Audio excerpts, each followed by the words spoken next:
ma'am Ahmad happy new year को अदो हंदक चाही लापसीदा अफब मैम लाप ओरसनुको लाक्तोरिबा 2024 सिदी हाइडी 23 दौना हाइडी मैम वानागिबा खोनागिबा मैम दो अमता अमुक हना लाक्तबो ओरसनु खोगी लाइफ ता अदुगा अफब मैम पोरकपो ओरसनु 2024 से अदो 2024 गी जनवरी थागी कार्ड रीडिंग कोइन तौदोसे जनवरी थागी कार्ड रीडिंग से होगी इपोक निमिट की अकॉर्डिंगली अदुमाइना तौरसेको पोक निमिट की अकॉर्डिंगली ना हाइरागदी नुमाइजिंग निंगथौकाबा सिसिना खरा सम्मेको हाइदि कैनो तौबो मतमदा अखोइगी राशिगिदा कन्फ्यूजन यामना चटनाबा यावेको अदो सेमबुदि सेमे तुम आई राशिगी सु पोक निमिट किसु को अदो पोक निमिट अगर ए नुमाइजिंग निंगथौका पोकपने आई तो कैनो पोकपने हाइरागदी अदुगी कैनो दुम येंगबदो एनर्जी दो अदुगी अदुदो इना येंगसेको नुमाइजिंग हाइरासिबा क्वाइ फर्स्ट को अहमबगी नुमाइजिंग गिसे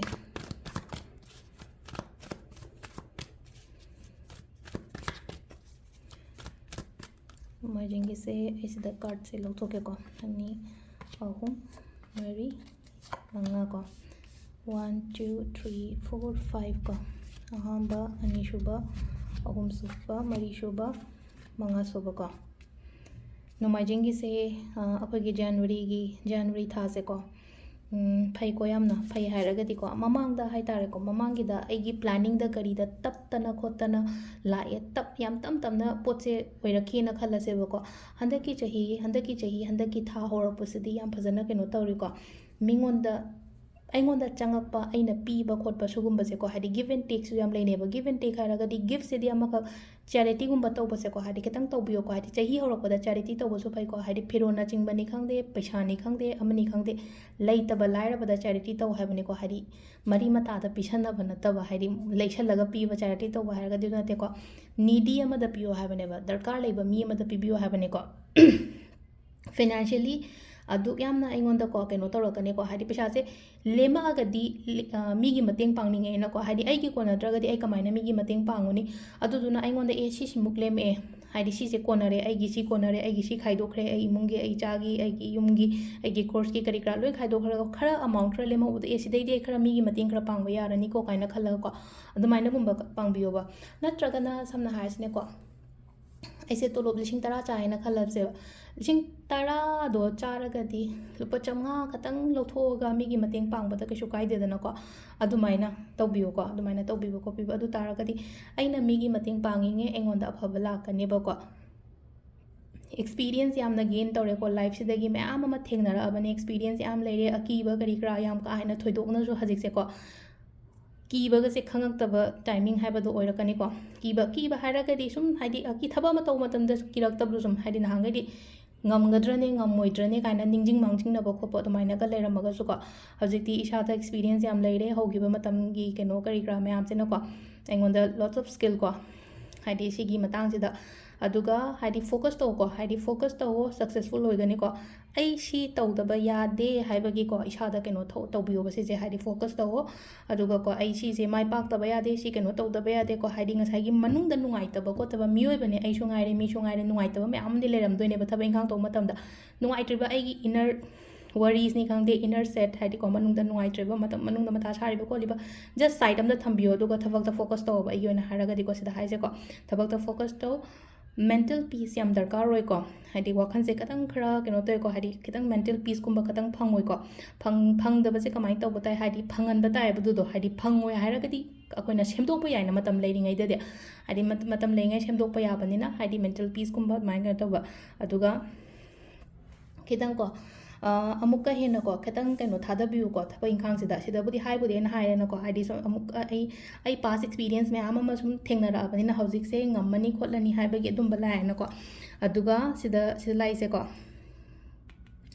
अइना याम थुना हंदकी थासिदा पोट अमा पामेना खलसेबा हाइदि थबक अचौबा मेजर ओइबा पोट की ओइना हाइरागदी को खतंग डिले ओइगनी को अतै अतै मचा मसुदी तुम एंगोंदा लापदी ओइगनी को अदु सिसिना खोइगी केनोगी लेरे को अदु रिलेशनशिप सु हाइपेतंग कार्ड अनि खतंग लो थो येंगे को रिलेशनशिप केना कै लेगे हाइबदो रिलेशनशिप की अनि खतंग ओइ लौथोके को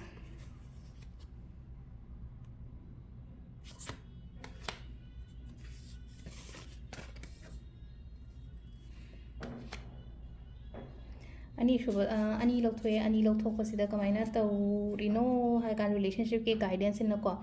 just follow what your heart says ꯀꯣ ꯍꯥꯏꯗꯤ ꯑꯩꯒꯤ ꯊꯃꯣꯏꯒꯤ ꯑꯄꯥꯝꯕꯗꯣ ꯇꯧꯑꯣ ꯁꯤꯗ ꯍꯥꯏꯗꯤ ꯑꯣꯜꯔꯦꯗꯤ ꯔꯤꯂꯦꯁꯟꯁꯤꯞꯇ ꯂꯩꯕꯅꯤ ꯈꯪꯗे ꯂꯩꯇꯕꯅꯤ ꯈꯪꯗꯦꯀꯣ ꯑꯗꯨꯒ ꯍꯥꯏꯗꯤ ꯂꯩꯅꯀꯣ ꯍꯥꯏꯗꯤ ꯑꯩꯗꯣ ꯁꯤꯡꯒꯜ ꯑꯣꯏꯅ ꯂꯩꯔꯦ ꯀꯥꯏꯅ ꯈꯜꯂꯁꯦꯀꯣ ꯇꯥꯔꯒꯗꯤ ꯍꯥꯏꯗꯤ ꯃꯇꯝ ꯄꯤꯒꯦꯔꯥ ꯅꯠꯇ꯭ꯔꯒ ꯑꯅꯧꯕ ꯔꯤꯂꯦꯁꯟꯁꯤꯞ ꯑꯃꯗ ꯆꯪꯁꯤꯟꯒꯦꯔꯥ ꯈꯣꯠꯆꯟꯒꯦꯔꯥ ꯀꯩꯝꯇ ꯀꯥꯏꯗꯦꯀꯣ ꯁꯤꯗꯒ ꯂꯥꯛꯏꯁꯦ ꯖꯤꯔꯣ ꯀꯣ ꯖꯤꯔꯣ ꯍꯥꯏꯔꯒꯗꯤ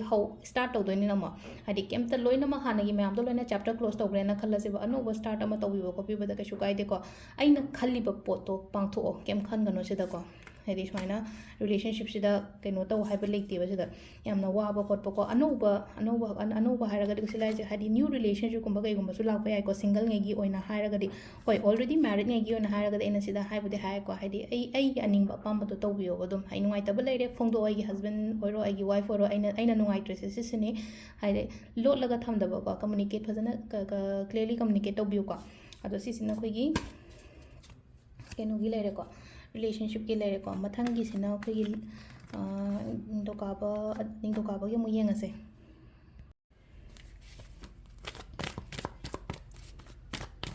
ꯃꯊꯪꯒꯤꯀꯣ ꯃꯟꯗꯦꯒꯤ ꯀꯔꯤ ꯒꯥꯏꯗꯦꯟꯁ ꯂꯩꯒꯦ ꯍꯟꯗꯛꯀꯤ ꯂꯥꯛꯀꯗꯧꯔꯤꯕ ꯊꯥ ꯖꯅꯋꯥꯔꯤꯁꯤꯒꯤ ꯍꯥꯏꯐꯦꯠ ꯌꯦꯡꯉꯁꯦ 1 2 3 4 5 ꯅꯤꯡꯊꯧꯀꯥꯕꯀꯣ ꯅꯤꯡꯊꯧꯀꯥꯕꯁꯦ ꯈꯇꯪ ꯀꯣ ꯀꯣꯟꯐ꯭ꯂꯤꯛ ꯂꯩ ꯂꯣꯠꯁ ꯑꯣꯐ ꯅꯦꯒꯦꯇꯤꯞ ꯊꯣꯠꯁ ꯀꯣ ꯑꯩꯉꯣꯟꯗ ꯂꯩꯔꯤꯕ ꯃꯌꯥꯝꯁꯦ ꯐꯠꯇꯕ ꯋꯥꯈꯜ ꯃꯌꯥꯝ ꯑꯃ ꯈꯟꯕ ꯈꯣꯠꯄ ꯑꯗꯨꯃꯥꯏꯅ ꯀꯗꯥꯏꯗꯅꯣꯃ ꯍꯥꯏꯇꯥꯔꯦꯀꯣ ꯂꯦꯡꯕ ꯆꯠꯄ ꯉꯝꯗꯕ ꯈꯣꯠꯇꯕꯗꯣ ꯑꯗꯨꯃꯥꯏꯅ ꯑꯣꯏ ꯂꯩꯔꯦꯕ ꯊꯕꯛ ꯄꯥꯡꯊꯣꯛꯀꯦ ꯍꯥꯏꯔꯒꯁꯨ ꯄꯥꯡꯊꯣꯛꯄ ꯉꯝꯗꯕ ꯑꯗꯨꯗꯤ ꯏꯁꯥꯁꯦ ꯄꯨꯔꯥ ꯑꯐꯥꯄꯨꯟ ꯏꯁꯥꯅ ꯑꯣꯏꯔꯣ ꯅꯠꯇ꯭ꯔꯒ ꯐꯥꯎꯟꯗꯦꯁꯟ ꯃꯌꯥꯝ ꯑꯃ ꯂꯩꯕꯗꯣ ꯑꯩꯒꯤ ꯂꯥꯏꯐꯁꯤꯗꯀꯣ ꯑꯩ ꯇꯧꯅꯤꯡꯉꯒꯁꯨ ꯀꯩꯝ ꯄꯥꯡꯊꯣꯛꯄ ꯉꯝꯗꯗꯅ ꯂꯩꯗꯅ ꯈꯣꯠꯇꯅ ꯑꯗꯨꯃꯥꯏꯅ ꯇꯧꯔꯤꯕꯀꯣ ꯊꯣꯛꯂꯛꯑꯣ ꯑꯗꯨꯒꯤ ꯄꯣꯠꯇꯨꯗꯒꯤ ꯑꯗꯨꯒꯤ ꯑꯩꯉꯣꯟꯗ ꯑꯩ ꯃꯃꯥꯡꯁꯤꯗꯀꯣ ꯍꯥꯏꯗꯤ ꯃꯌꯥꯝ ꯍꯥꯏꯗꯤ ꯋꯥꯜ ꯃꯌꯥꯝ ꯈꯥꯖꯤꯜꯂꯦ ꯈꯣꯠꯆꯜꯂꯦꯅ ꯈꯜꯂꯁꯦꯕ ꯋꯥꯜꯗꯣ ꯈꯥꯖꯤꯜꯂꯒꯁꯨꯀꯣ ꯍꯥꯏꯗꯤ ꯋꯦ ꯑꯃ ꯊꯤꯌꯣ ꯑꯗꯨꯗꯒꯤ ꯊꯣꯛꯂꯛꯄꯒꯤ ꯑꯗꯨꯒ ꯑꯩꯅ ꯅꯤꯡꯉꯤꯕ ꯑꯩꯅ ꯇꯧꯅꯤꯡꯉꯤꯕ ꯄꯣꯠ ꯑꯩꯅ ꯍꯥꯏꯅꯤꯡꯉꯤꯕ ꯑꯩꯅ ꯉꯥꯡꯅꯤꯡꯉꯤꯕ ꯃꯌꯥꯝꯗꯣ ꯐꯣꯡꯗꯣꯛꯀꯗꯕꯅꯦꯀꯣ ꯍꯥꯏꯗꯤ ꯀꯩꯅꯣ ꯇꯧꯔꯒ ꯂꯩꯒꯅꯣꯕ ꯁꯤꯗꯀꯣ ꯍꯥꯏꯗꯤ ꯆꯤꯟ ꯄꯨꯟꯁꯤꯜꯂꯒ ꯃꯥꯏ ꯄꯨꯟꯁꯤꯜꯂꯒ ꯂꯩꯒꯗꯕ ꯅꯠꯇꯦꯗꯀꯣ ꯑꯗꯨꯒ ꯑꯃꯅ ꯑꯃꯨꯛꯀꯣ ꯑꯀꯤꯕ ꯊꯥꯗꯣꯛꯑꯣꯀꯣ ꯑꯀꯤꯕ ꯑꯩꯉꯣꯟꯗ ꯀꯤꯔꯒ ꯂꯩꯕꯅꯤ ꯈꯪꯗꯦ ꯁ꯭ꯇ꯭ꯔꯦꯁꯅꯤ ꯈꯪꯗꯦ ꯑꯗꯒꯤ ꯑꯩꯈꯣꯏꯒꯤꯀꯣ ꯈꯤꯇꯪꯀꯣ ꯃꯦꯟꯇꯦꯜ ꯄꯤꯁ ꯄꯣꯔꯛꯄ ꯑꯃꯁꯨ ꯗꯔꯀꯥꯔ ꯑꯣꯏꯀꯣ ꯏꯁꯥꯅ ꯄꯨꯖꯔꯛꯀꯗꯕꯅꯦ ꯃꯦꯟꯇꯦꯜ ꯄꯤꯁꯁꯦ ꯃꯤꯅ ꯍꯥꯏꯔꯒ ꯍꯦꯛꯇ ꯄꯣꯔꯛꯀꯗꯕ ꯅꯠꯇꯦꯀோ ꯍꯥꯏꯗꯤ ꯑꯩꯗꯣ ꯋꯥꯈꯜ ꯐꯠꯇꯕ ꯈꯟꯒꯦ ꯈꯜꯂꯣꯏ ꯍꯥꯏꯕꯁꯦ ꯑꯩ ꯈꯨꯠꯇ ꯌꯥꯝ ꯂꯩꯌꯦꯕ ꯑꯩ ꯈꯨꯠꯇ ꯌꯥꯝ ꯂꯩ ꯍꯥꯏꯗꯤ ꯑꯗꯨ ꯈꯟꯗꯣꯛꯄ ꯍꯩꯕ ꯃꯇꯝꯗꯀꯣ ꯅꯨꯃꯤꯠꯇꯨꯗ ꯍꯥꯏꯗꯤ ꯅꯍꯥꯟꯈꯩꯁꯦ ꯑꯩꯁꯦ ꯑꯗꯨꯝ ꯅꯦꯒꯦꯇꯤꯞꯇ ꯂꯩꯔꯦꯅ ꯈꯜꯂꯁꯦꯕꯀꯣ ꯅꯦꯒꯦꯇꯤꯞ ꯈꯟꯕ ꯍꯥꯏꯗꯤ ꯑꯩꯅ ꯐꯅꯗꯤ ꯍꯥꯏꯒꯅꯤꯀꯣ ꯑꯩꯒꯤ ꯚꯤꯗꯤꯑꯣꯁꯤꯗ ꯄꯣꯖꯤꯇꯤꯞ ꯊꯤꯡ ꯄꯣꯖꯤꯇꯤꯞ ꯗꯨ ꯄꯣꯖꯤꯇꯤꯞ ꯑꯗꯨ ꯇꯧ ꯑꯗꯥ ꯇꯧ ꯍꯥꯏꯔꯒꯁꯨ ꯑꯦꯟ ꯑꯣꯐ ꯗ ꯗꯦ ꯅꯨꯃꯤꯠ ꯅꯤꯅꯤꯗꯣ ꯄꯣꯖꯤꯇꯤꯞ ꯈꯜꯂꯝꯃꯦꯅ ꯈꯜꯂꯁꯦ ꯅꯨꯃꯤꯠ ꯍꯨꯝꯅꯤ ꯁꯨꯕꯗ ꯑꯃꯨꯛ ꯍꯥꯟꯅꯒꯤ ꯐꯤꯕꯝꯗꯨꯗ ꯍꯟꯖꯤꯜꯂꯦ ꯍꯥꯏꯔꯒꯗꯤ ꯃꯤ ꯑꯃꯠꯇꯅ ꯀꯩꯅꯣ ꯇꯧꯕ ꯃꯇꯦꯡ ꯄꯥꯡꯒꯗꯕꯅꯤ ꯁꯤꯗꯤ ꯏꯁꯥꯅ ꯏꯁꯥ ꯇꯧꯖꯒꯗꯕꯅꯤꯀꯣ ꯑꯩꯅ ꯍꯥꯏꯁꯦꯀꯣ ꯑꯗꯨꯗꯨꯅ ꯑꯀꯤꯕ ꯊꯥꯗꯣꯛꯑꯣ ꯂꯣꯏꯅ ꯔꯤꯂꯤꯁ ꯇꯧꯍꯜꯂꯣ ꯑꯩꯉꯣꯟꯗ ꯅꯨꯡꯉꯥꯏꯇ꯭ꯔꯤꯕ ꯈꯣꯠꯇ꯭ꯔꯤꯕ ꯃꯌꯥꯝꯁꯦꯀꯣ ꯅ꯭ꯌꯨ ꯃꯨꯟ ꯂꯥꯛꯄ ꯃꯇꯝꯅꯤ ꯈꯪꯗꯦ ꯊꯥꯡꯖꯅꯤ ꯈꯪꯗꯦ ꯂꯣꯏꯅ ꯏꯔꯒ ꯃꯩ ꯊꯥꯗꯣꯛꯄꯅꯤ ꯈꯪꯗꯦ ꯁꯤꯡꯀꯨꯞ ꯁꯥꯅ ꯁꯦꯒꯥꯏꯕꯅꯤ ꯈꯪꯗꯦ ꯄꯦꯟꯗꯕ ꯃꯌꯥꯝꯗꯣ ꯉꯁꯥꯏꯒꯤ ꯆꯦꯗꯨꯗ ꯂꯣꯏꯅ ꯄꯦꯔꯦ ꯁꯦꯒꯥꯏꯔꯒ ꯂꯪꯊꯣꯛꯈꯣꯕ ꯇꯥꯔꯒꯗꯤ ꯑꯩꯒꯤ ꯐ꯭ꯔꯁꯇ꯭ꯔꯦꯁꯟꯗꯣ ꯀꯗꯥꯏꯗꯅꯣꯃ ꯂꯧꯊꯣꯛꯏꯗꯅꯀꯣ ꯂꯪꯊꯣꯛꯀꯦꯅ ꯇꯥꯔꯦ ꯈꯤꯇꯪ ꯌꯥꯡꯕꯅꯦꯕ ꯑꯗꯨꯃꯥꯏꯅ ꯇꯧꯕ ꯃꯇꯝꯗ ꯋꯥꯈꯜꯁꯤ ꯀꯩꯅꯣꯅꯤꯀꯣ ꯄ꯭ꯔꯥꯛꯇꯤꯀꯦꯂꯤ ꯀꯩꯅꯣ ꯇꯧꯕ ꯍꯥꯏꯗꯤꯀꯣ ꯇꯧꯔꯒ ꯌꯦꯡꯕꯤꯌꯨꯀꯣ ꯍꯥꯏꯗꯤ ꯌꯥꯝꯅ ꯌꯥꯡꯒꯅꯤꯀꯣ ꯑꯗꯨ ꯁꯨꯃꯥꯏꯅ ꯇꯧꯕꯤꯕ ꯃꯤ ꯈꯠꯅꯗ꯭ꯔꯒꯁꯨ ꯃꯅꯨꯡꯁꯤꯗꯀꯣ ꯏꯁꯥ ꯃꯅꯨꯡꯁꯤꯗꯀꯣ ꯍꯥꯏꯗꯤ ꯈꯠꯅꯅꯤꯡꯕ ꯅꯠꯇ꯭ꯔꯒ ꯈꯨꯝꯅꯤꯡꯕ ꯈꯣꯠꯅꯤꯡꯕꯒꯨꯝꯕꯁꯨ ꯂꯥꯛꯄ ꯌꯥꯏꯀꯣ ꯑꯗꯨ ꯇꯥꯔꯒꯁꯨ ꯑꯗꯨꯝꯕ ꯃꯌꯥꯝꯗꯣ ꯑꯝꯇ ꯀꯩꯅꯣ ꯇꯧꯒꯅꯨꯀꯣ ꯃꯥꯟꯅꯔꯨꯅꯨꯀꯣ ꯀꯩꯝꯇ ꯂꯥꯛꯏꯕ ꯀꯥꯔꯠꯁꯤꯗꯀꯣ ꯍꯥꯏꯗꯤ ꯂꯥꯁꯀꯤꯁꯤꯒ ꯍꯔꯃꯤꯠ ꯍꯥꯏꯅ ꯂꯥꯛꯑꯦꯀꯣ ꯍꯔꯃꯤꯠꯁꯦ ꯁꯥꯙꯨꯅꯦꯕ ꯇꯁꯦꯡꯅ ꯍꯥꯏꯔꯒꯗꯤꯀꯣ ꯁꯥꯙꯨ ꯍꯥꯏꯔꯒꯗꯤ ꯂꯥꯏꯅꯤꯡꯕ ꯃꯤꯁꯦ ꯁꯥꯙꯨ ꯑꯣꯏꯗ꯭ꯔꯥ ꯑꯗꯨꯗꯨꯅ ꯍꯧꯖꯤꯛꯁꯦ ꯑꯩꯁꯦ ꯄꯨꯔꯥ ꯃꯦꯟꯇꯦꯜ ꯄꯤꯁ ꯐꯪꯒꯦ ꯍꯥꯏꯔꯒꯗꯤ ꯂꯥꯏꯅꯤꯡꯉꯣꯅ ꯍꯥꯏꯔꯒꯗꯤꯀꯣ ꯂꯥꯏꯅꯤꯡꯕ ꯍꯥꯏꯔꯒ ꯉꯁꯥꯏ ꯙꯨꯞ ꯊꯥꯎꯃꯩ ꯊꯥꯗꯅ ꯈꯣꯠꯇꯅ ꯃꯌꯥꯝ ꯀꯠꯂꯒ ꯈꯣꯠꯂꯒ ꯑꯗꯨ ꯅꯤꯡꯕꯗꯨꯅ ꯂꯥꯏꯅꯤꯡꯕ ꯅꯠꯇꯦꯕ ꯑꯩ ꯖꯁ ꯇꯦꯕꯜ ꯑꯃꯗ ꯆꯤꯌꯔ ꯑꯃꯗ ꯐꯝꯃꯒ ꯑꯩꯅ ꯊꯥꯖꯖꯕ ꯏꯁꯣꯔꯗꯣ ꯑꯗꯨ ꯅꯤꯡꯁꯤꯡꯕ ꯃꯇꯝꯗ ꯑꯗꯨꯁꯨ ꯂꯥꯏꯅꯤꯡꯕ ꯃꯈꯜ ꯑꯃꯅꯦꯕ ꯙꯨꯞ ꯊꯥꯕ ꯂꯐꯣꯏ ꯂꯄꯥꯡ ꯆꯪꯊꯣꯛꯄ ꯀꯠꯄ ꯈꯣꯠꯄ ꯑꯗꯨꯗꯣ ꯈꯇꯪꯅ ꯍꯥꯏꯇꯥꯔꯦꯀꯣ ꯂꯥꯏꯅꯤꯡꯉꯦ ꯍꯥꯏꯕꯒꯤ ꯀꯩꯅꯣ ꯂꯩꯇꯦꯀꯣ ꯑꯗꯨꯗꯨꯅ ꯑꯩꯅ ꯐꯝꯃꯒ ꯑꯩ ꯐꯃꯨꯡꯗ ꯐꯝꯅ ꯏꯁꯣꯔ ꯅꯤꯡꯖꯔꯁꯨ ꯌꯥꯏꯑꯕ ꯀꯩꯝ ꯀꯥꯏꯗꯦꯕ ꯅꯤꯡꯖꯕꯅꯦꯕ ꯑꯩ ꯋꯥꯈꯜꯁꯤꯗ ꯍꯥꯏꯗꯤ ꯑꯩꯒꯤ ꯄꯣꯠꯁꯦ ꯑꯩꯅ ꯄꯥꯝꯃꯤꯕ ꯄꯣꯠꯁꯦ ꯐꯍꯟꯕꯤꯌꯨꯀꯣ ꯌꯥꯍꯟꯕꯤꯌꯨꯀꯣ ꯍꯥꯏꯕꯒꯤ ꯑꯗꯨꯒꯤ ꯑꯩꯅ ꯅꯤꯖꯕ ꯈꯣꯠꯄ ꯏꯁꯣꯔꯁꯤꯗꯤ ꯏꯃꯥ ꯏꯄꯥꯒꯨꯝꯕꯅꯤ ꯏꯃꯥ ꯏꯄꯥꯗ ꯅꯤꯕꯗ ꯀꯩꯗꯧꯕ ꯏꯀꯥꯏꯗꯣꯏꯅꯣ ꯑꯩꯈꯣꯏꯅ ꯑꯗꯨꯗꯨꯅ ꯍꯥꯏꯌꯣ ꯅꯤꯌꯣ ꯑꯩꯒꯤ ꯅꯨꯡꯉꯥꯏꯇꯕ ꯃꯌꯥꯝꯗꯨꯁꯨꯀꯣ ꯑꯩꯅ ꯍꯥꯏꯁꯦ ꯔꯤꯂꯤꯁ ꯇꯧꯍꯟꯕꯤꯌꯨꯀꯣ ꯑꯗꯨꯒ ꯃꯇꯝ ꯄꯤꯌꯣ ꯏꯁꯥꯅ ꯏꯁꯥꯗ ꯃꯇꯝ ꯄꯤꯒꯗꯕ ꯃꯇꯝꯅꯦ ꯑꯗꯨꯒ ꯑꯃꯨꯛꯀ ꯍꯦꯟꯅꯁꯨ ꯋꯥꯈꯜ ꯊꯣꯛꯂꯛꯀꯅꯤꯀꯣ ꯍꯥꯏꯗꯤ ꯏꯁꯥꯗ ꯃꯇꯝ ꯄꯤꯕ ꯃꯇꯝꯗ ꯊꯕꯛ ꯏꯪꯈꯥꯡꯗꯒ ꯍꯥꯏꯔꯁꯤꯅꯦꯀꯣ ꯑꯩꯁꯦ ꯕꯤꯖꯤꯅꯦꯁ ꯇꯧꯕ ꯃꯤꯅꯦꯅ ꯈꯜꯂꯁꯦꯕ ꯉꯁꯥꯏꯒꯤ ꯑꯇꯣꯞꯄ ꯃꯌꯥꯝꯁꯦ ꯂꯣꯏꯅ ꯍꯥꯏꯗꯤ ꯀꯛꯊꯠꯈ꯭ꯔꯦꯕ ꯁꯤꯒꯤ ꯃꯌꯥꯝꯁꯦ ꯍꯥꯏꯗꯤ ꯅꯦꯒꯦꯇꯤቭ ꯑꯣꯏꯔꯤꯕ ꯀꯥꯔꯠ ꯃꯌꯥꯝꯁꯦ ꯂꯣꯏꯅ ꯈꯨꯝꯖꯤꯟꯈ꯭ꯔꯁꯦꯕ ꯈ꯭ꯋꯥꯏ ꯑꯔꯣꯏꯕꯗ ꯊꯣꯛꯂꯛꯄꯁꯤꯗꯗꯤ ꯌꯥꯝꯅ ꯏꯪꯅ ꯆꯤꯛꯅ ꯂꯩꯇ꯭ꯔꯥ ꯏꯊꯟꯗ ꯂꯩꯌꯣ ꯍꯥꯏꯗꯤ ꯋꯥ ꯌꯥꯝ ꯀꯥ ꯍꯦꯟꯅ ꯉꯥꯡꯒꯅꯣ ꯏꯊꯟꯗ ꯂꯩꯌꯣ ꯏꯊꯟꯗ ꯂꯩꯔꯒꯅꯦꯀꯣ ꯕꯨद्धꯤ ꯂꯧꯁꯤꯡ ꯑꯃꯁꯨ ꯃꯌꯥꯝ ꯑꯃ ꯊꯣꯛꯂꯛꯀꯅꯤꯀꯣ ꯍꯥꯏꯗꯤ ꯄꯤꯁꯐꯨꯜ ꯑꯣꯏꯔꯀꯥꯟꯗ ꯃꯥꯏꯟꯁꯦ ꯄꯨꯔꯥ ꯑꯗꯣ ꯁꯤꯁꯤꯅ ꯑꯩꯈꯣꯏꯒꯤ ꯀꯩꯅꯣ ꯂꯩꯔꯦ ꯑꯗꯨꯒ ꯑꯃꯅ ꯔꯤꯂꯦꯁꯟꯁꯤꯞꯀꯤ ꯀꯥꯔꯠ ꯑꯅꯤ ꯍꯦꯟꯅ ꯂꯧꯊꯣꯛꯄꯗꯣ ꯑꯗꯨ ꯍꯥꯏꯐꯦꯠꯇꯪ ꯌꯦꯡꯉꯁꯤꯀꯣ ꯔꯤꯂꯦꯁꯟꯁꯤꯞꯇꯅ ꯀꯔꯤ ꯂꯩꯒꯦ ꯍꯥꯏꯕꯗꯣ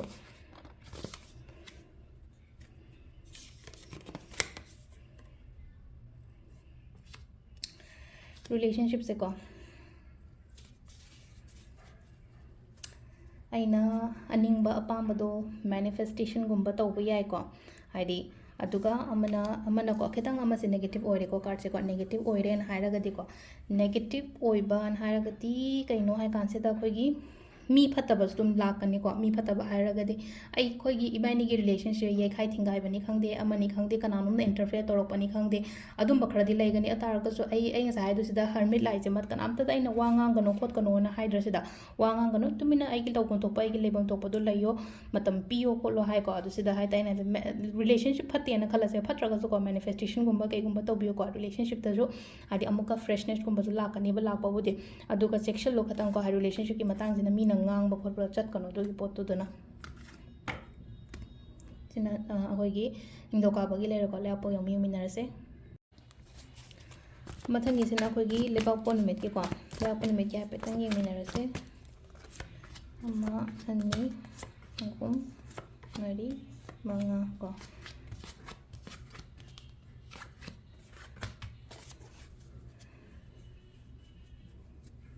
ꯑꯣꯄꯣꯔꯆꯨꯅꯤꯇꯤ ꯌꯥꯝꯅ ꯃꯤꯁ ꯇꯧꯋꯦꯀꯣ ꯍꯥꯏꯗꯤ ꯑꯩꯈꯣꯏꯒꯤ ꯍꯧꯈꯤꯕ ꯃꯇꯝꯗ ꯍꯥꯏꯇꯥꯔꯦ ꯑꯣꯄꯣꯔꯆꯨꯅꯤꯇꯤ ꯌꯥꯝꯅ ꯃꯤꯁ ꯇꯧꯍꯧꯔꯦ ꯑꯗꯨ ꯇꯥꯔꯒꯁꯨ ꯍꯥꯏꯗꯤ ꯁꯤꯗꯀꯣ ꯈꯤꯇꯪ ꯑꯍꯣꯡꯕ ꯍꯥꯏꯔꯒꯗꯤ ꯇ꯭ꯔꯥꯟꯁꯐꯣꯔꯝ ꯇꯧꯔꯛꯄ ꯂꯥꯏꯐꯁꯦꯀꯣ ꯈꯤꯇꯪ ꯇ꯭ꯔꯥꯟꯁꯐꯣꯔꯃꯦꯁꯟꯁꯀꯨꯝꯕ ꯀꯩꯒꯨꯝꯕ ꯑꯗꯨꯃꯥꯏꯅ ꯂꯥꯛꯀꯅꯤꯀꯣ ꯑꯗꯣ ꯀꯩꯅꯣ ꯇꯧꯒꯅꯣ ꯏꯒꯣꯁꯀꯨꯝꯕ ꯀꯩꯒꯨꯝꯕ ꯄꯨꯁꯟꯕꯤꯔꯛꯀꯅꯨꯀꯣ ꯍꯥꯏꯗꯤ ꯏꯁꯥꯒꯤ ꯑꯣꯏꯅꯁꯨꯀꯣ ꯍꯥꯏꯗꯤ ꯃꯤꯁꯦ ꯈꯤꯇꯪ ꯏꯒꯣꯁ ꯂꯩꯕꯁꯨ ꯑꯗꯨꯝ ꯌꯥꯎꯋꯤꯗꯅꯀꯣ ꯍꯥꯏꯗꯤ ꯑꯩꯒꯤ ꯏꯒꯣꯁ ꯀꯔꯤ ꯀꯔꯥꯁꯦ ꯁꯥꯏꯠ ꯑꯝꯗ ꯊꯝꯕꯤꯌꯣ ꯍꯥꯏꯗꯤ ꯊꯕꯛ ꯃꯐꯝꯗ ꯉꯥꯏꯔꯦ ꯑꯃꯗ ꯉꯥꯏꯔꯦ ꯏꯒꯣꯒꯨꯝꯕꯁꯦ ꯀꯩꯒꯨꯝꯕꯁꯦ ꯑꯝꯇ ꯄꯨꯁꯟꯕꯤꯔꯛꯀꯅꯣ ꯈꯤꯇꯪꯀꯣ ꯁꯤꯗ ꯂꯥꯛꯏꯁꯦ ꯑꯩꯈꯣꯏꯒꯤ ꯗꯦꯠ ꯀꯥꯔꯗ ꯍꯥꯏꯅ ꯂꯥꯛꯑꯦꯀꯣ ꯗꯦꯠ ꯍꯥꯏꯔꯒꯗꯤ ꯀꯩꯅꯣ ꯇꯧꯕꯕꯨꯗꯤ ꯅꯠꯇꯦꯀோ ꯁꯤꯗ ꯄꯣꯠ ꯑꯃ ꯑꯦꯟꯗꯤꯡ ꯑꯣꯏꯁꯜꯂꯛꯑꯒ ꯑꯃ ꯍꯧꯔꯛꯄ ꯑꯣꯏꯅ ꯑꯣꯏ ꯑꯗꯨꯅ ꯍꯥꯏꯗꯤ ꯖꯅꯋꯥꯔꯤꯁꯦ ꯍꯥꯏꯗꯤ ꯆꯍꯤꯒꯤ ꯊꯥ ꯑꯍꯥꯟꯕꯁꯨ ꯑꯣꯏꯔꯦꯅꯀꯣ ꯑꯗꯨꯗꯨꯅ ꯍꯥꯏꯗꯤ ꯑꯐꯕ ꯑꯩꯒꯤ ꯐꯠꯇꯕ ꯃꯌꯥꯝꯗꯣ ꯂꯣꯏꯅ ꯂꯣꯏꯁꯤꯜꯂꯒ ꯑꯐꯕꯔꯣꯝꯗ ꯈꯣꯡꯗꯥꯅꯕ ꯑꯣꯏꯅ ꯇꯧꯕꯤꯌꯨꯀꯣ ꯑꯐꯕꯔꯣꯝꯗ ꯍꯥꯏꯔꯒꯗꯤ ꯂꯥꯛꯇꯣꯔꯤꯕ ꯊꯕꯛ ꯏꯪꯈꯥꯡꯁꯦ ꯋꯥꯈꯟꯗꯅꯤ ꯈꯪꯗꯦ ꯐꯠꯇꯕ ꯌꯥꯝ ꯈꯟꯒꯟꯕ ꯃꯤꯅꯦꯅ ꯈꯜꯂꯁꯦꯕ ꯑꯇꯥꯔꯒꯗꯤ ꯋꯥꯈꯜ ꯑꯐꯕ ꯈꯟꯕ ꯍꯧꯁꯦꯕ ꯑꯗꯣ ꯑꯩꯅ ꯉꯁꯥꯏ ꯍꯥꯏꯒꯤꯗꯣ ꯍꯥꯏꯗꯤ ꯏꯒꯣꯁꯀꯨꯝꯕ ꯀꯩꯒꯨꯝꯕ ꯌꯥꯔꯤꯉꯩ ꯃꯤ ꯈꯠꯅꯗꯅꯕ ꯇꯧꯀꯣ ꯈꯠꯅꯕꯁꯦ ꯍꯥꯏꯗꯤ ꯍꯧꯔꯛꯀꯅꯤ ꯌꯥꯝꯅ ꯑꯦꯟꯚꯥꯏꯔꯣꯟꯃꯦꯟꯁꯦꯀꯣ ꯌꯨꯝꯒꯤ ꯑꯣꯏꯔꯣ ꯃꯄꯥꯟꯒꯤ ꯑꯣꯏꯔꯣ ꯌꯥꯝꯅ ꯇꯣꯛꯁꯤꯛ ꯑꯣꯏꯕꯗꯧ ꯇꯧꯋꯦꯕꯀꯣ ꯑꯗꯨꯗꯨꯅ ꯀꯩꯅꯣ ꯇꯧꯕꯗꯣ ꯑꯗꯨꯒꯃꯤꯅ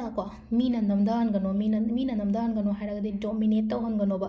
ꯑꯩꯒꯤ ꯐꯦꯃꯤꯂꯤ ꯃꯦꯝꯕꯔ ꯍꯥꯏꯔꯤꯁꯤꯅ ꯑꯩ ꯐꯦꯃꯤꯂꯤ ꯃꯦꯝꯕꯔꯅꯕꯨ ꯇꯧꯍꯟꯒꯅꯣꯕ ꯐꯦꯃꯤꯂꯤ ꯃꯦꯝꯕꯔꯁꯦ ꯍꯣꯏ ꯐꯦꯃꯤꯂꯤ ꯃꯦꯝꯕꯔꯗ ꯑꯦꯒꯦꯟꯁꯇ ꯆꯠꯂꯣ ꯍꯥꯏꯕꯩ ꯋꯥ ꯅꯠꯇꯦꯀꯣ ꯁꯝꯇꯥꯏꯝꯁ ꯍꯥꯏꯗꯤ ꯑꯩꯈꯣꯏꯅ ꯆꯨꯝꯃꯒ ꯃꯣꯏꯅ ꯀꯩꯅꯣ ꯇꯧꯕꯤꯕꯁꯨ ꯍꯦꯛ ꯌꯥꯎꯋꯤꯗꯅꯀꯣ ꯅꯝꯊꯕꯤꯕꯁꯨ ꯍꯦꯛ ꯌꯥꯎꯋꯤꯗꯅꯀꯣ ꯑꯗꯨꯗꯨꯅ ꯌꯥꯔꯒꯗꯤ ꯐꯦꯃꯤꯂꯤꯁꯀꯤ ꯀꯩꯒꯤ ꯃꯇꯥꯡꯗꯁꯨ ꯉꯥꯏꯔꯦ ꯑꯃꯗꯁꯨ ꯉꯥꯏꯔꯦꯀꯣ ꯍꯥꯏꯗꯤ ꯑꯩꯉꯣꯟꯗ ꯗꯣꯃꯤꯅꯦꯠ ꯇꯧꯍꯟꯒꯅꯣ ꯑꯩꯗꯣ ꯀꯟꯇ꯭ꯔꯣꯜ ꯇꯧꯍꯟꯒꯅꯣ ꯑꯩꯒꯤ ꯂꯥꯏꯐꯁꯦ ꯃꯣꯏꯗ ꯍꯥꯏꯇꯥꯔꯦ ꯊꯕꯛ ꯏꯪꯈꯥꯡ ꯄ꯭ꯔꯣꯐꯦꯁꯅꯦꯜ ꯌꯥꯝꯅ ꯃꯤꯁꯦ ꯐꯖꯅ ꯂꯥꯏꯔꯤꯛ ꯂꯥꯏꯁꯨ ꯇꯝꯃꯛꯇꯅ ꯈꯣꯠꯂꯛꯇꯅ ꯍꯥꯏꯗꯤ ꯑꯩꯗꯣ ꯖꯣꯕ ꯑꯃꯗ ꯑꯣꯐꯤꯁꯔ ꯔꯦꯡꯛ ꯑꯃꯗ ꯂꯩꯔꯦꯅ ꯈꯜꯂꯁꯨ ꯌꯨꯝ ꯑꯃ ꯂꯩꯔꯛꯄ ꯃꯇꯝꯗ ꯌꯨꯝꯗ ꯉꯁꯥꯏꯒꯤ ꯗꯨ ꯑꯣꯔ ꯗꯣꯟꯁꯀꯨꯝꯕ ꯃꯌꯥꯝ ꯂꯥꯛꯏꯅꯀꯣ ꯗꯨ ꯑꯣꯔ ꯗꯣꯟꯁꯇꯣ ꯍꯥꯏꯇꯥꯔꯦꯀꯣ ꯐꯤꯜꯇꯔ ꯇꯧꯊꯣꯛꯑꯕ ꯑꯗꯨꯒꯤ ꯄꯣꯠꯇꯣ ꯍꯥꯏꯗꯤ ꯀꯗꯥꯏ ꯐꯥꯎꯕꯅ ꯍꯥꯏꯗꯤ ꯃꯣꯏꯅ ꯍꯥꯏꯔꯤꯕ ꯄꯣꯠꯁꯦ ꯑꯩꯅ ꯏꯟꯒꯗꯒꯦ ꯀꯗꯥꯏ ꯐꯥꯎꯕꯅ ꯏꯜꯂꯣꯏꯗꯒꯦ ꯏꯟ ꯗ ꯁꯦꯟꯁ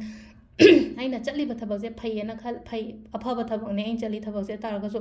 ꯃꯅꯤꯡꯗꯒꯤ ꯅꯪ ꯇꯧꯔꯤꯗꯣ ꯐꯠꯇꯦ ꯅꯪ ꯇꯧꯕ ꯌꯥꯗꯦ ꯈꯣꯠꯇꯦꯅ ꯊꯤꯡꯉꯛꯑꯒꯗꯤ ꯑꯩꯁꯨ ꯈꯤꯇꯪ ꯍꯔꯠ ꯇꯧꯔꯛꯀꯅꯤꯅ ꯑꯗꯨꯒꯤ ꯄꯣꯠꯇꯣ ꯑꯗꯨꯗꯨꯅ ꯑꯗꯨꯝꯕ ꯃꯌꯥꯝꯗꯣ ꯐꯤꯜꯇꯔ ꯇꯧꯊꯣꯛꯑꯕ ꯍꯥꯏꯗꯤ ꯑꯉꯥꯡ ꯅꯠꯇ꯭ꯔꯦꯅ ꯑꯩꯈꯣꯏꯁꯦ ꯑꯉꯥꯡ ꯅꯠꯇ꯭ꯔꯕꯅꯤನ ꯍꯥꯏꯗꯤ ꯑꯗꯨꯝꯕ ꯃꯌꯥꯝ ꯈꯟꯗꯣꯛ ꯈꯟꯖꯤꯟꯗꯤ ꯑꯗꯨꯝ ꯍꯩꯔꯕ ꯄꯣꯠꯅꯦꯕꯀꯣ ꯑꯗꯨꯗ ꯀꯣ ꯑꯗꯨꯝꯕ ꯃꯌꯥꯝꯗꯨꯅꯦ ꯈꯤꯇꯪ ꯂꯩꯁꯦ ꯑꯗꯨꯒ ꯍꯥꯏꯗꯤ ꯑꯣꯚꯔꯑꯣꯜ ꯂꯥꯁꯀꯤ ꯀꯥꯔꯠꯁꯦ ꯍꯥꯏꯗꯤ ꯑꯣꯄꯣꯔꯆꯨꯅꯤꯇꯤꯁꯀꯨꯝꯕꯗꯤ ꯃꯌꯥꯝ ꯑꯃ ꯂꯥꯛꯀꯅꯤꯀꯣ ꯑꯗꯩ ꯌꯥꯝꯅ ꯏꯃꯣꯁꯅꯦꯜꯁꯨ ꯈꯔꯁꯨ ꯑꯣꯏꯒꯜꯂꯦꯀꯣ ꯇꯧꯔꯤꯁꯦ ꯑꯗꯣ ꯏꯃꯣꯁꯅꯦꯜ ꯈꯔ ꯑꯣꯏꯒꯟꯕ ꯈꯣꯠꯀꯟꯕꯗ ꯍꯥꯏꯗꯤ ꯏꯃꯣꯁꯅꯦꯜ ꯕꯦꯂꯦꯟꯁꯀꯨꯝꯕꯁꯨ ꯂꯥꯛꯄꯕꯨꯗꯤ ꯑꯣꯏꯔꯛꯀꯅꯤ ꯁꯤꯗꯀꯣ ꯏꯃꯣꯁꯅꯦꯜ ꯕꯦꯂꯦꯟꯁ ꯑꯣꯏꯔꯛꯀꯅꯤꯅ ꯍꯥꯏꯔꯒꯗꯤ ꯀꯩꯅꯣ ꯍꯥꯏ ꯀꯥꯟꯁꯤꯗ ꯈꯪꯕ꯭ꯔꯥ ꯍꯥꯏꯗꯤ ꯐꯖꯅ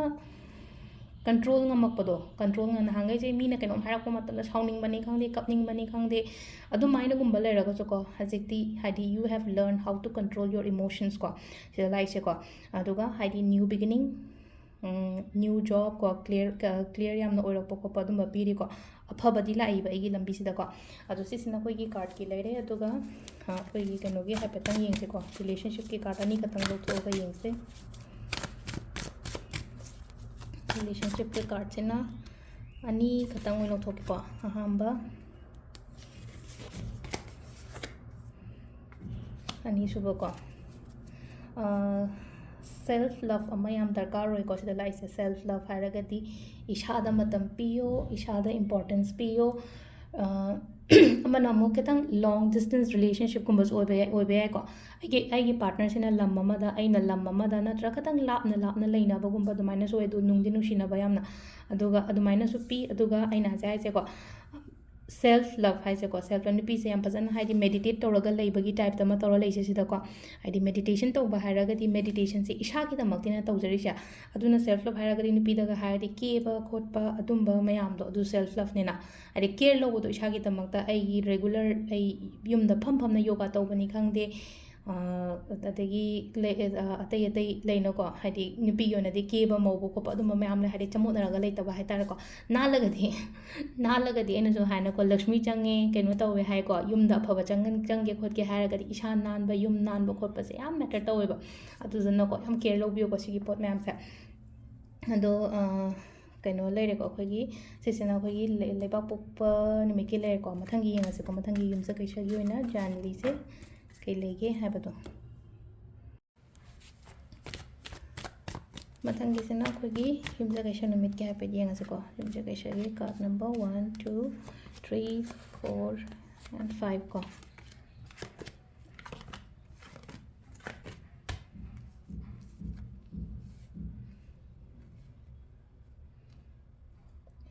ꯌꯨꯝꯁꯀꯩꯁꯀꯣ ꯌꯨꯝꯁꯀꯩꯁꯁꯦ ꯑꯩꯈꯣꯏꯒꯤ ꯍꯧꯈꯤꯕ ꯃꯇꯝꯗꯗꯤꯀꯣ ꯃꯌꯥꯝ ꯑꯃ ꯑꯥꯏꯗꯤꯌꯥꯁ ꯃꯌꯥꯝ ꯑꯃ ꯊꯕꯛ ꯏꯪꯈꯥꯡ ꯃꯌꯥꯝ ꯑꯃ ꯄꯥꯡꯊꯣꯛꯀꯦ ꯈꯜꯂꯒ ꯄꯥꯡꯊꯣꯛꯇꯅ ꯇꯧꯔꯒ ꯂꯩꯈ꯭ꯔꯦꯀꯣ ꯑꯗꯣ ꯍꯟꯗꯛꯀꯤ ꯂꯥꯛꯇꯣꯔꯤꯕ ꯆꯍꯤꯁꯤꯗꯗꯤ ꯄꯥꯡꯊꯣꯛꯄꯤꯕ ꯌꯥꯔꯦꯀꯣ ꯀꯟꯐ꯭ꯌꯨꯖꯟ ꯆꯠꯂꯅꯨ ꯁꯥꯏ ꯀꯥꯟꯁꯤꯗ ꯀꯟꯐ꯭ꯌꯨꯖꯟ ꯆꯠꯂꯅꯨ ꯀ꯭ꯂꯦꯔꯤꯇꯤ ꯈꯇꯪ ꯄꯨꯔꯛꯑꯣꯀꯣ ꯍꯥꯏꯗꯤ ꯍꯧꯖꯤꯛꯁꯨ ꯑꯗꯨꯝ ꯈꯇꯪ ꯀꯟꯐ꯭ꯌꯨꯖ ꯆꯠꯂꯤꯕ ꯑꯗꯨꯗꯅꯦ ꯀꯥꯏꯅ ꯍꯥꯏꯁꯦ ꯑꯗꯣ ꯁꯤꯗꯀꯣ ꯁꯤꯗ ꯑꯩ ꯇꯧꯔꯒꯦ ꯍꯥꯏꯕꯒꯤꯀꯣ ꯏꯁꯥꯗꯤ ꯔꯦꯗꯤꯗꯤ ꯑꯣꯏꯔꯦꯀோ ꯍꯧꯖꯤꯛꯁꯦ ꯏꯁꯥꯁꯤ ꯔꯦꯗꯤꯗꯨ ꯑꯣꯏꯔꯦ ꯑꯗꯨꯒ ꯍꯥꯏꯗꯤ ꯀꯩꯅꯣꯁꯨ ꯇꯧꯒꯅꯤ ꯀꯥꯟꯕꯨꯗꯤ ꯀꯥꯟꯅꯒꯅꯤꯀꯣ ꯑꯩꯅ ꯇꯧꯗꯣꯔꯤꯕ ꯄꯣꯠꯁꯦꯀꯣ ꯀꯥꯟꯅꯒꯅꯤꯅ ꯍꯥꯏꯔꯒꯗꯤ ꯑꯩꯉꯣꯟꯗ ꯍꯥꯏꯗꯤ ꯐꯤꯅꯥꯟꯁꯤꯌꯦꯂꯤ ꯀꯩꯅꯣ ꯂꯥꯛꯄꯁꯦꯀꯣ ꯕꯦꯅꯤꯐꯤꯠꯀꯨꯝꯕꯗꯤ ꯂꯥꯛꯀꯅꯤꯕ ꯂꯥꯛꯄꯁꯦꯀꯣ ꯔꯤꯂꯦꯁꯟꯁꯤꯞ ꯑꯗꯨꯝ ꯐꯖꯅ ꯔꯤꯂꯦꯁꯟꯁꯤꯞ ꯍꯥꯏꯔꯦꯀꯣ ꯔꯤꯂꯦꯁꯟꯁꯤꯞꯀꯤꯗꯤ ꯀꯥꯔꯠ ꯑꯃꯕꯨꯗꯤ ꯂꯧꯊꯣꯛꯑꯦꯀꯣ ꯑꯗꯣ ꯑꯁꯤꯗꯁꯨ ꯔꯤꯂꯦꯁꯟꯁꯤꯞ ꯀꯥꯔꯠ ꯑꯃꯁꯨ ꯂꯥꯛꯑꯕꯅꯤꯅ ꯍꯥꯏꯗꯤ ꯏꯃꯨꯡ ꯃꯅꯨꯡꯁꯨ ꯑꯗꯨꯝ ꯐꯖꯅ ꯅꯨꯡꯁꯤ ꯆꯥꯟꯅꯅ ꯂꯩꯒꯅꯤꯀꯣ ꯌꯥꯝꯅ ꯇ꯭ꯔꯥꯟꯁꯄꯔꯦꯟ ꯂꯩꯅ ꯍꯁꯕꯦꯟ ꯋꯥꯏꯐꯇꯒ ꯍꯥꯏꯔꯒꯁꯨ ꯋꯥꯒ ꯂꯣꯠꯅꯗꯕꯤ ꯐꯖꯅ ꯑꯗꯨꯃꯥꯏꯅ ꯇꯧꯔꯒ ꯂꯩꯕꯗꯣ ꯑꯗꯨꯒ ꯕ꯭ꯂꯦꯁꯁꯨ ꯑꯣꯏꯒꯅꯤꯀꯣ ꯏꯁꯣꯔꯒꯤ ꯕ꯭ꯂꯦꯁꯤꯡꯁ ꯂꯩꯒꯅꯤꯅ ꯍꯥꯏꯔꯒꯗꯤ ꯏꯁꯣꯔꯅ ꯆꯥꯟꯕꯤꯕ ꯍꯥꯏꯔꯒꯗꯤ ꯑꯐꯕ ꯑꯣꯏꯕꯅꯤꯅ ꯌꯨꯝꯁꯦꯀꯣ ꯑꯗꯨꯅ ꯍꯥꯏꯗꯤ ꯏꯁꯣꯔꯁꯤꯅ ꯆꯥꯟꯕꯤꯕ ꯈꯣꯠꯄꯤꯕ ꯑꯗꯨꯃꯥꯏꯅ ꯄꯤꯔꯤꯕꯀꯣ ꯀꯟꯐ꯭ꯌꯨꯖ ꯌꯥꯝ ꯆꯠꯀꯅꯨꯀꯣ ꯁꯤꯗꯀꯣ ꯍꯥꯏꯗꯤ ꯃꯃꯥꯡꯗ ꯁꯨꯝ ꯑꯩꯉꯣꯟꯗ ꯅꯨꯡꯉꯥꯏꯇꯕ ꯏꯟꯁꯤꯗꯦꯟ ꯀꯔꯤ ꯀꯔꯥ ꯊꯣꯛꯈꯤꯕ ꯈꯣꯠꯈꯤꯕ ꯃꯌꯥꯝꯁꯤꯅꯀꯣ ꯑꯗꯨꯝ ꯄꯣꯠꯁꯦꯀꯣ ꯈꯜꯂꯒ ꯑꯗꯨꯝ ꯂꯩꯕꯗꯣ ꯌꯥꯝ ꯂꯩꯒꯜꯂꯦꯕꯀꯣ ꯔꯤꯂꯤꯁ ꯇꯧꯍꯟꯕ ꯇꯝꯃꯣ ꯑꯗꯨꯒꯤ ꯄꯣꯠ ꯃꯌꯥꯝꯗꯣ ꯔꯤꯂꯤꯁ ꯇꯧꯍꯜꯂꯣ ꯍꯥꯏꯔꯒꯗꯤ ꯆꯠꯍꯜꯂꯣ ꯂꯦꯠ ꯒꯣ ꯃꯤꯟꯁ ꯍꯥꯏꯔꯒꯗꯤ ꯀꯩꯅꯣ ꯂꯦꯠ ꯒꯣ ꯌꯥꯔꯦ ꯆꯠꯈ꯭ꯔꯣ ꯍꯥꯏꯕꯅꯦꯕ ꯁꯤꯗ ꯍꯥꯏꯗꯤ ꯌꯥꯔꯦ ꯆꯠꯈ꯭ꯔꯣ ꯍꯥꯏꯕ ꯄꯣꯠꯁꯦ ꯑꯩꯁꯦ ꯍꯥꯏꯁꯦꯀꯣ ꯍꯥꯏꯗꯤ ꯀꯥꯟꯅꯗ꯭ꯔꯕ ꯄꯣꯠ ꯑꯣꯏꯔꯣꯏꯗꯕ ꯃꯤ ꯑꯣꯏꯔꯣꯏꯗꯕ ꯊꯕꯛ ꯍꯥꯏꯔꯁꯤꯅꯦꯀꯣ ꯑꯗꯨꯗ ꯀꯣꯛ ꯊꯥꯗꯗꯅ ꯑꯩꯈꯣꯏꯅ ꯀꯩꯗꯧꯗꯣꯏꯅꯣ ꯑꯗꯨꯅ ꯖꯁ ꯂꯦꯠ ꯒꯣ ꯀꯣ ꯑꯗꯨꯒꯤ ꯄꯣꯠꯇꯨꯃ ꯑꯗꯣ ꯔꯤꯂꯦꯁꯟꯁꯤꯞꯀꯤ ꯑꯣꯏꯅ ꯀꯥꯔꯠꯁꯦ ꯂꯧꯊꯣꯛꯄꯅꯤꯅ ꯑꯅꯤꯈꯛꯇꯪꯒ ꯑꯩ ꯂꯧꯊꯣꯛꯆꯒꯦꯀꯣ ꯀꯟꯐ꯭ꯌꯨꯖꯟ ꯆꯠꯀꯗꯕ ꯃꯇꯝ ꯅꯠꯇ꯭ꯔꯦꯀꯣ ꯌꯥꯝꯅ ꯀꯟꯐ꯭ꯌꯨꯖꯟꯒꯨꯝꯕ ꯆꯠꯂꯒꯗꯤꯀꯣ ꯍꯥꯏꯗꯤ ꯃꯤ ꯑꯃꯗꯒꯤ ꯗꯤꯁꯤꯖꯟꯒꯨꯝꯕ ꯀꯩꯅꯣ ꯇꯧꯕ ꯌꯥꯏꯀꯣ ꯑꯩ ꯗꯤꯁꯤꯖꯟ ꯃꯦꯀꯤꯡꯒꯨꯝꯕꯗ ꯃꯉꯣꯟꯗꯒꯤ ꯍꯦꯜꯞꯀꯨꯝꯕ ꯀꯩꯒꯨꯝꯕ ꯑꯗꯨꯃꯥꯏꯅ ꯂꯧꯕ ꯌꯥꯏ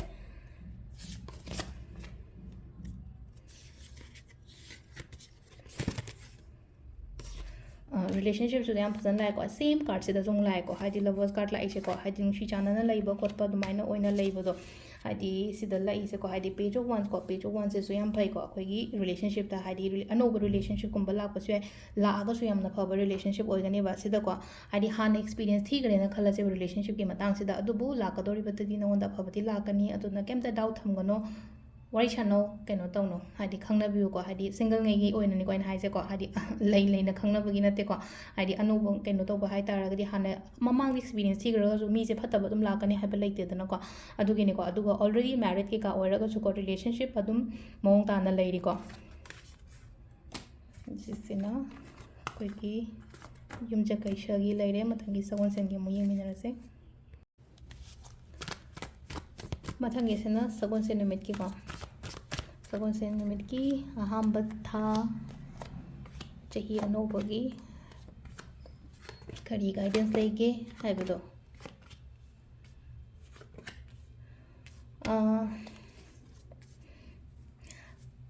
ꯄꯥꯁꯇ ꯍꯥꯏꯇꯥꯔꯦꯀꯣ ꯍꯧꯈꯤꯕꯗ ꯈꯤꯇꯪ ꯆꯤꯇꯤꯡꯒꯨꯝꯕ ꯀꯩꯒꯨꯝꯕ ꯈꯔ ꯇꯧꯔꯛꯈ꯭ꯔꯦꯀꯣ ꯑꯩꯉꯣꯟꯗ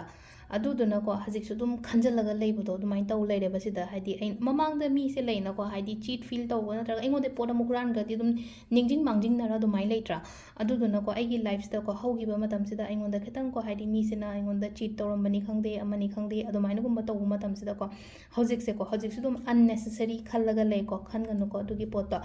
ꯑꯗꯣ ꯁꯤꯗꯀꯣ ꯍꯥꯏꯗꯤ ꯏꯁꯥꯁꯦ ꯑꯃꯈꯛ ꯀꯩ ꯍꯥꯏꯅꯤ ꯁꯤ ꯂꯥꯛꯏꯁꯦ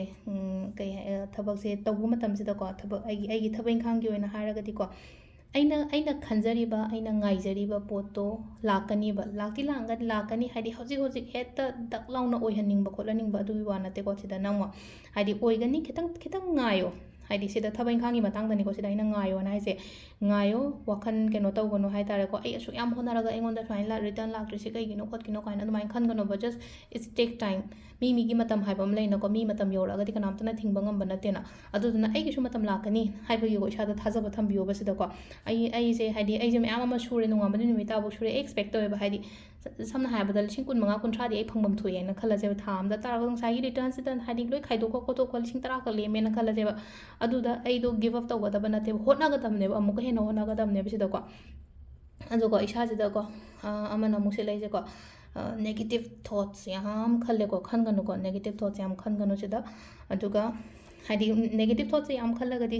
ꯃꯁꯥ ꯃꯊꯟꯇ ꯗꯤꯄ꯭ꯔꯦꯁꯟ ꯑꯦꯟꯖꯥꯏꯇꯤ ꯀꯔꯤ ꯀꯔꯥꯁꯦ ꯌꯥꯝ ꯂꯣꯏ ꯂꯥꯛꯇꯣꯏꯅꯤꯅꯀꯣ ꯑꯗꯨꯗꯨꯅ ꯈꯟꯒꯅꯨ ꯃꯇꯝ ꯆꯥꯅ ꯇꯨꯝꯃꯣ ꯑꯍꯤꯡꯗ ꯄꯪꯈꯟꯗ ꯈꯟꯖꯟꯕꯤ ꯈꯣꯠꯆꯟꯕꯤ ꯇꯧꯒꯅꯨꯀꯣ ꯑꯗꯨꯃꯥꯏꯅ ꯈꯜꯂꯒꯗꯤꯀꯣ ꯍꯥꯏꯗꯤ ꯑꯩꯉꯣꯟꯗ ꯑꯐꯕ ꯂꯥꯛꯄ ꯃꯇꯝꯗ ꯕ꯭ꯂꯣꯛ ꯇꯧꯒꯅꯤꯕ ꯅꯦꯒꯦꯇꯤꯞ ꯊꯣꯠꯁ ꯃꯌꯥꯝ ꯑꯃ ꯂꯩꯔꯒꯗꯤ ꯁꯤꯗ ꯄꯣꯠ ꯑꯐꯕ ꯑꯃ ꯂꯩꯔꯦꯕ sida pot afaba am leire aduga sida akoina afaba pot ama leiri sida aina kai toge hadi aigi phattaba wakhansina sina block tawraga leire ko block tawra leiraga di kamaina keno tawgani hadi chi yobo matamda ingonda wana adun si lawthokhiba mayam darkar roiba aduni ko ina haise hadi just replace tawtho negative thoughts mayam do positive thoughts na ko aduga ingonda afaba lakani ko adu sida lai jo outcome card yam phajan lai ko outcome card se ko arapadagi adum afaba paw lakani afaba nungai afaba dum lakani ko aduga some relationship taga haira ka ko hadi khitang long distance oi ko sida ko long distance relationship amana jaga amada domaina gumba su leibodo adu su oi ko adu overall afaba aigi damakta loina masa mathanda mai jaga da loina mak lakjagani ba aina hojik unnecessary stress lawgono pungkhanna kanjan ba ko chan ba yate ko adu akogi relationship ki card lok thokose ko relationship ki ani khatanga lok thokke ko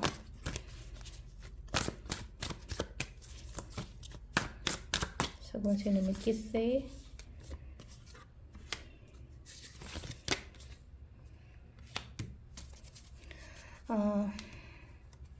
yamna keno tawno oina oi ko hadi yam phajana lai ko 4 of 1 is a positive card ni ko hadi family time spend tawminaba khominaba adumba mayam ama piri ko sida family time spend tawminaba hara kari yum daga celebrations ga leibo do mayam ama function family function gumba ga leibo ko adumba pi aduga luhong dringe go hara gana hadi luhong kai hongba gumba adumba su dum lakpo ko adumaina hadi proposal ni khangde mani khangde adumaina gumba lai ko aduga keno gi jago ani shu bazi jo haita relationship ki ona hara so yam phai ko aingonda adum guidance fangani relationship ki se ko guidance fangani hari kamaina no hai kansa aigi khangnari mi nupa na traga nupi do aingonda phasana treat to bibo do macha gi type ta na traga hari keno gi type ta ko macha gi type ta in the sense hari angang gi type ta khoida phasana gyan ta han bibo do ko inang khali si sini ko nang khali cho sini ko habagi hari perfect partner ne ba song gi oina haragadi aigi husband or aigi wife se ko guru gi type to oina to bodo aingonda adumai oina oi ko sisina khogi sagonsen gi leire mathangi ra yamu yeminarase mathangi sena khogi friday numit ke mu yengase ko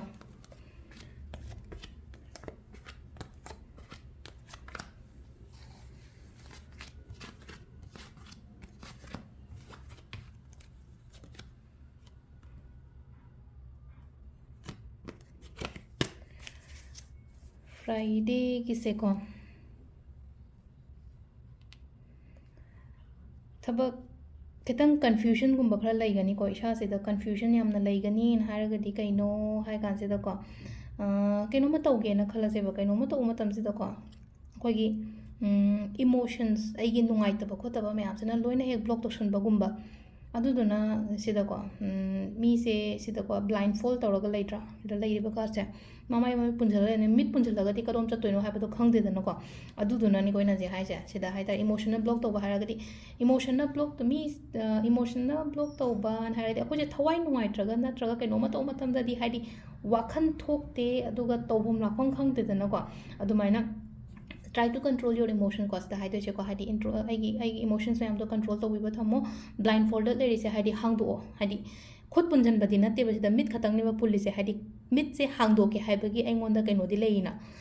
ai khut pullaga thamboi tari ai khut se leng ba yadre duduna ai mit to hangdo pa yadre haibagi kaino rete na ko isana isai thanda kangbra kaino tar lei je ba sida ko lengo khatang lengo hairaga di ko hogot lo lengo mit punjalai du lo tho chatkadaba lamai ki du da chatlo ko ado kaino to ko hanagi sum isada regret kumba kai gumba kharasu leigani ko hadi thabak gang oigidaba ni khangde natraga somewhere aina mingonda hurt kumba tawgiba khotgiba adum bai matang daga su leina ko sida hadi kitang regret kumba disappointed kumba kharasu dum oigani ado let go to holo dugi pot mayam do release to holo let go to holo hairaga di ko phattaba kanadaba pot mayam do khanjalaga matam manghan gano ba sida ko ado amana ko sida mama ina haje mamang da katang khuthi grabni na ko khara su odum learn di tawre ko hadi past experience phatraga di mi se keno tawre idana ko everything loina loishalakpa oina oi ko hai loishalakpa haraga di nungai taba kari kra harasine ko agi life sida even phataba me ama thoena khala se poche loishalaga new beginning ama kari ama dumaina piri ko card se adum khara ko negative neutral tawraga oina lai ko irai gi se ko negative neutral tawra lai haraga di khoi first ko hari chapam lapam khangdre hanagi nuai taba khotaba mayam sena ado aigi nuai tribo khotribo mayam se it's a end oishala amni ko sikse ko end oishala abani na hadi sitang ko hadi painful ending oiraga su hadi poche loiraga di anoba mung laidana ko adugi anoba gi hope to adu doina khanbi seba loire heta ya sida punchi loiba nateba numit tare ko numit tara kanda di kamai tawge da ngasi pura mamthagre duga hari mathang gi nonga lakpa matam da mangala ma laidana ko adugi hope adugi faith to mangan ba yate ko the relationship ke se ko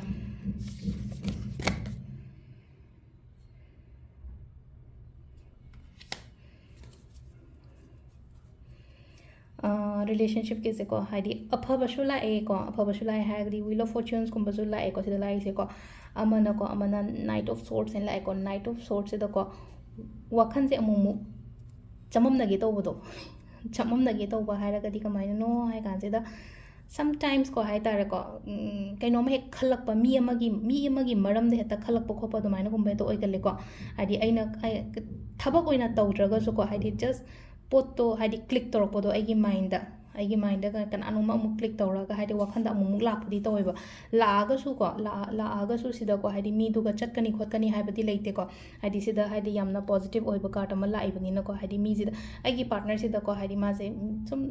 mi ama mai wakhan je tak laina khanba khatang ne amu mu laaga hai tare ko just laga swords ne ba sword hairaga di air element ne ba khoina tarot card ta har air element hairaga di air hairaga di paithoke daro paithokini bedugi poto mana phana hai tag nupi or na just nupa do na ko magi mind je hanjan click tawre ena khala se bataraga so it will be keno to gini move to gini basi gi pot ma ko adu sina koi gi irai gi lere last ki thang jagi dang yeng minara se atu ga koi gi january gi se loire ko sida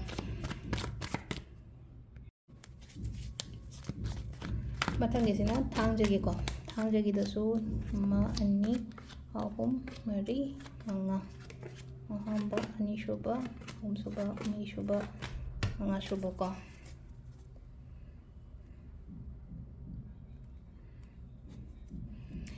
aigi life sida ko ayada pan myam ama tawrakre na khala se ko hadi ayada pan haragadi aigi mi na bok ta ko hadi thingjalakpa aigi lambi thingjalakpa ni khangde ai do phagini haibagi kaino ma tawrakpa ni khangde ai agree shmoy oibidabado aigi mari aigi surrounding da leiba mi map jan hari mana tawdori process kana roi da bada kana dumaina haibi ba khotbi ba yamna dum lai si haure ko si to khar si ma pot map je loina ma aduga isha su ko hajik su hai tare ko hadi sida lai se ko responsibilities ꯌꯥꯝꯃꯦꯀꯣ ꯍꯣꯠꯁꯨ ꯌꯥꯝ ꯍꯣꯠꯅꯩ ꯍꯣꯠꯁꯨ ꯌꯥꯝ ꯍꯣꯠꯅꯩ ꯍꯥꯏ responsibilities ꯌꯥꯝꯃꯦ ꯍꯣꯠꯁꯨ ꯌꯥꯝ ꯍꯣꯠꯅꯩ ꯊꯕꯛ ꯌꯥꯝ ꯇꯧꯒꯗꯕ ꯃꯇꯝꯅꯦꯀꯣ ꯍꯧꯖꯤꯛꯁꯦꯀꯣ ꯍꯥꯏꯗꯤ ꯌꯥꯝꯅ ꯇꯐ ꯇꯥꯏꯝ ꯑꯣꯏꯀꯣ ꯇꯐ ꯇꯥꯏꯝ ꯑꯣꯏ ꯍꯥꯔꯗ ꯋꯔꯛ ꯇꯧꯒꯗꯕ ꯃꯇꯝꯅꯦ ꯑꯗꯨꯒꯀꯣ ꯍꯥꯏꯗꯤ ꯃꯤꯉꯣꯟꯗ ꯈꯔ ꯈꯪꯕ ꯉꯝꯃꯣꯏ ꯌꯥꯔꯣꯏ ꯍꯥꯏꯕꯒꯤ ꯁꯤ ꯍꯥꯏꯕꯁꯦ ꯈꯔ ꯇꯝꯃꯣ ꯍꯥꯏꯗꯤ ꯑꯣꯜꯋꯦꯁ ꯀꯣ ꯃꯤꯉꯣꯟꯗꯅ ꯌꯦꯁ ꯑꯩ ꯇꯧꯕꯤꯒꯦ ꯍꯣꯏ ꯗꯣ ꯆꯠꯀꯅꯣꯕ ꯍꯣꯏ ꯉꯝꯃꯣꯏ